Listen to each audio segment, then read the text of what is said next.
Magandang araw sa inyo mga kaibigan. Itong ating almusalita sa araw na ito, September 21. Ang ebanghelyo natin is Matthew 9:9-13. And Jesus finished the gospel saying, I did not come to call the righteous, but sinners. Malinaw na ang kanyang panawagan, ang kanyang imbitasyon, ang kanyang misyon ay tayo mga makasalanan ay gawing bahagi ng kanyang kaharian. So, don't feel na yung pagiging makasalanan mo ay sagabal sa paglingkod sa Diyos. No, all the opposite.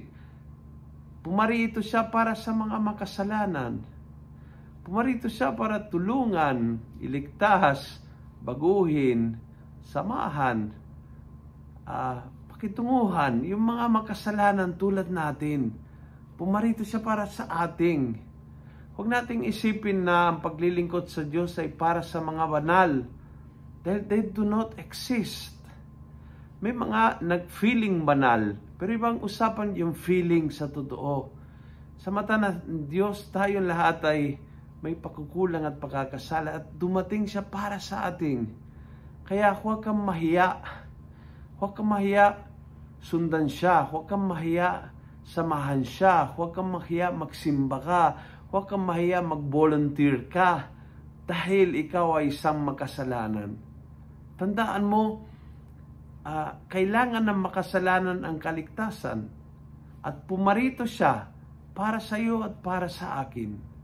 Pumarito siya para sa mga taong makasalanan. At yung mga nararamdaman na exempted sila dahil sila ay masyadong mabait, masyadong banal, masyadong perpekto, pues hindi para sa kanila ang Diyos. Hindi para sa kanila ang Panginoon. Kung talagang sila ay banal, perpekto, walang kapintasan, and then they don't need salvation. So, ang Panginoon ay pumarito para sa ating.